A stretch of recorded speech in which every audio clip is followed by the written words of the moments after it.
me for day 13 of Bible in a Year New International Version. Today we'll be going over Genesis 42, 43, and 44. Genesis 42. When Jacob learned that there was grain in Egypt, he said to his sons, "Why do you just keep looking at each other?" He continued, "I have heard that there is grain in Egypt. Go down there and buy some for us so that we may live and not die." Then 10 of Joseph's brothers went down to buy grain from Egypt. But Jacob did not send Benjamin, Joseph's brother, with the others, because he was afraid that harm might come to him.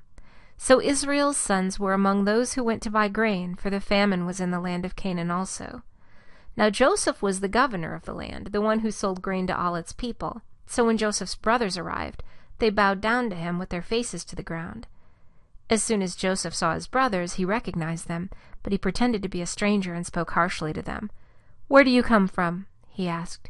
"From the land of Canaan," they replied, "to buy food." Although Joseph recognized his brothers, they did not recognize him. Then he remembered his dreams about them and said to them, "You are spies! You have come to see where our land is unprotected." "No, my lord," they answered. "Your servants have come to buy food. We are the sons of one man. Your servants are honest men, not spies." "No," he said to them, "you have come to see where our land is unprotected." But they replied, "Your servants were 12 brothers, the sons of one man, who lives in the land of Canaan. The youngest is now with our father, and one is no more." Joseph said to them, "It is just as I told you. You are spies, and this is how you will be tested. As surely as Pharaoh lives, you will not leave this place unless your youngest brother comes here. Send one of your number to get your brother. The rest of you will be kept in prison, so that your words may be tested to see if you are telling the truth. If you are not, then as surely as Pharaoh lives, you are spies." And he put them all in custody for 3 days. On the 3rd day Joseph said to them, "Do this and you will live, for I fear God. If you are honest men, let one of your brothers stay here in prison, while the rest of you go and take grain back for your starving households. But you must bring your youngest brother to me, so that your words may be verified and that you may not die." This they proceeded to do. They said to one another, "Surely we are being punished because of our brother. We saw how distressed he was when he pleaded with us for his life, but we would not listen. That's why this distress has come upon us." Reuben replied, "Didn't I tell you not to sin against the boy? But you wouldn't listen. Now we must give an accounting for his blood." They did not realize that Joseph could understand them, since he was using an interpreter. He turned away from them and began to weep, but then turned back and spoke to them again. He had Simeon taken from them and bound before their eyes. Joseph gave orders to fill their bags with grain, to put each man's silver back in his sack, and to give them provisions for their journey. After this was done for them, they loaded their grain on their donkeys and left. At the place where they stopped for the night, one of them opened his sack to get feed for his donkey, and he saw his silver in the mouth of his sack. "My silver has been returned," he said to his brother. "Here it is in my sack." Their hearts sank, and they turned to each other trembling and said, "What is this that God has done to us?" When they came to their father, Jacob, in the land of Canaan, they told him all that had happened to them. They said, "The man who is lord over the land spoke harshly to us and treated us as though we were spying on the land. But we said to him, 'We are honest men, we are not spies. We were 12 brothers, sons of one father. One is no more, the youngest is now with our father in Canaan.' Then the man who is lord over the land said to us, 'This is how I will know whether you are honest men. Leave one of your brothers here with me and take food for your starving households and go. But bring your youngest brother to me, so I will know you are not spies but honest men. Then I will give your brother back to you, and you can trade in the land.' As they were emptying their sacks, there in each man's sack was the pouch of silver. When they and their father saw the money pouches, they were frightened. Their father Jacob said to them, 'You have deprived me of my children. Joseph is no more, and Simeon is no more, and now you want to take Benjamin. Everything is against me.' Then Reuben said to his father, 'You may put both of my sons to death if I do not bring him back to you. Entrust him to my care, and I will bring him back.' But Jacob said, 'My son will not go down there with you. His brother is dead, and he is the only one left. If harm comes to him on the journey you are taking, you will bring my gray head down to the grave in sorrow." Genesis 43. Now the famine was still severe in the land. So when they had eaten all the grain they had brought from Egypt, their father said to them, "Go back and buy us a little more food." But Judah said to him, "The man warned us solemnly, 'You will not see my face again unless your brother is with you.' If you will send our brother along with us, we will go down and buy food for you. But if you will not send him, we will not go down, because the man said to us, 'You will not see my face again unless your brother's with you.'" Israel asked, "Why did you bring this trouble on me by telling the man you had another brother?" They replied, "The man questioned us closely about ourselves and our family. 'Is your father still living?' he asked us. 'Do you have another brother?' We simply answered his questions. How were we to know he would say, 'Bring your brother down here'?"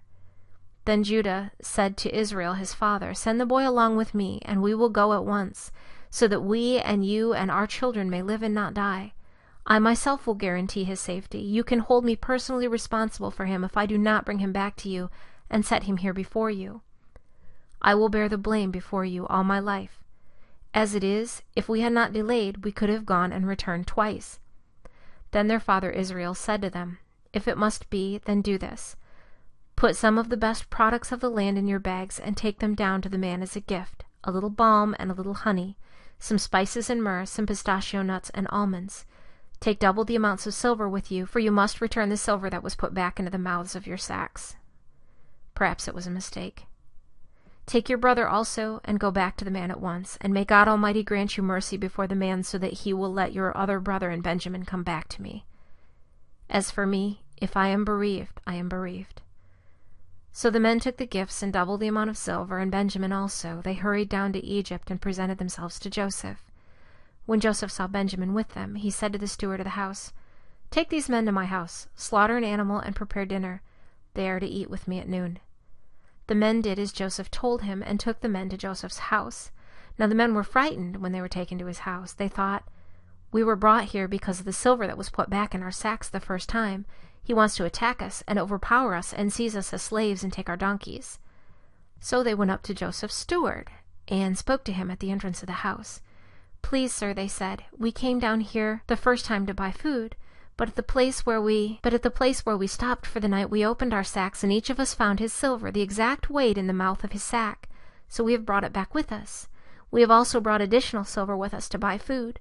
We don't know who put our silver in our sacks."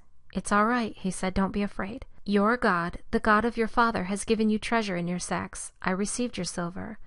Then he brought Simeon out to them. The steward took the men into Joseph's house, gave them water to wash their feet, and provided fodder for their donkeys. They prepared their gifts for Joseph's arrival at noon, because they had heard that they were to eat there. When Joseph came home, they presented to him the gifts they had brought into the house, and they bowed down before him to the ground. He asked them how they were, and then he said, "How is your aged father you told me about? Is he still living?" They replied, "Your servant our father is still alive and well," and they bowed low to pay him honor. As he looked about and saw his brother Benjamin, his own mother's son, he asked, "Is this your youngest brother, the one you told me about?" And he said, "God be gracious to you, my son." Deeply moved at the sight of his brother, Joseph hurried out and looked for a place to weep. He went into his private room and wept there. After he had washed his face, he came out, and controlling himself, said, "Serve the food." They served him by himself, the brothers by themselves, and the Egyptians who ate with him by themselves, because Egyptians could not eat with Hebrews, for that is detestable to Egyptians. The men had been seated before him in the order of their ages, from the firstborn to the youngest, and they looked at each other in astonishment. When portions were served to them from Joseph's table, Benjamin's portion was 5 times as much as anyone else's. So they feasted and drank freely with him. Genesis 44. Now Joseph gave these instructions to the steward of his house. "Fill the men's sacks with as much food as they can carry, and put each man's silver in the mouth of his sack. Then put my cup, the silver one, in the mouth of the youngest one's sack, along with the silver for his grain." And he did as Joseph said. As morning dawned, the men were sent on their way with their donkeys. They had not gone far from the city when Joseph said to his steward, "Go after those men at once, and when you catch up with them, say to them, 'Why have you repaid good with evil? Isn't this the cup my master drinks from and also uses for divination? This is a wicked thing you have done.'" When he caught up with them, he repeated these words to them. But they said to him, "Why does my lord say such things? Far be it from your servants to do anything like that. We even brought back to you from the land of Canaan the silver we found inside the mouths of our sacks. So why would we steal silver or gold from your master's house? If any of your servants is found to have it, he will die, and the rest of us will become my lord's slaves." "Very well, then," he said, "let it be as you say. Whoever is found to have it will become my slave. The rest of you will be free from blame." Each of them quickly lowered his sack to the ground and opened it. Then the steward proceeded to search, beginning with the oldest and ending with the youngest, and the cup was found in Benjamin's sack. At this they tore their clothes. Then they loaded their donkeys and returned to the city. Joseph was still in the house when Judah and his brothers came in, and they threw themselves to the ground before him. Joseph said to them, "What is this you have done? Don't you know that a man like me can find things out by divination?" "What can we say to my lord?" Judah replied. "What can we say? How can we prove our innocence? God has covered your servant's guilt.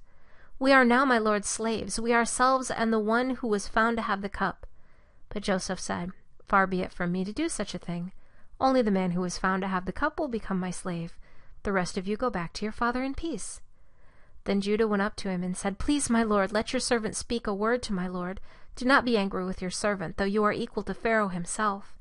My lord asks his servants, 'Do you have a father or a brother?' And we answered, 'We have an aged father, and there is a young son born to him in his old age. His brother is dead, and he is the only one of his mother's sons left, and his father loves him.' Then you said to your servants, 'Bring him down to me so I can see him for myself.' And we said to my lord, 'The boy cannot leave his father. If he leaves him, his father will die.' But you told your servants, 'Unless your youngest brother comes down with you, you will not see my face again.' When we went back to your servant, my father, we told him what my lord had said. Then our father said, 'Go back and buy a little more food,' but we said, 'We cannot go down. Only if our youngest brother is with us will we go. We cannot see the man's face unless our youngest brother is with us.'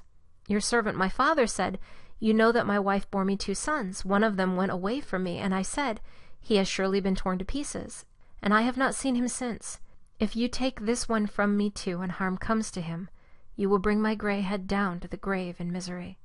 So now if the boy is not with us when I go back to your servant my father, and if my father, whose life is closely bound up with the boy's life, sees that the boy isn't there, he will die. Your servants will bring the gray head of our father down to the grave in sorrow." Your servant guaranteed the boy's safety to my father. I said, "If I do not bring him back to you, I will bear the blame before you, my father, all my life. Now then, please let your servant remain here as my lord's slave in place of the boy, and let the boy return with his brothers. How can I go back to my father if the boy is not with me? No, do not let me see the misery that would come upon my father." That concludes day 13 of Bible in a Year New International Version. I look forward to seeing you tomorrow for day 14.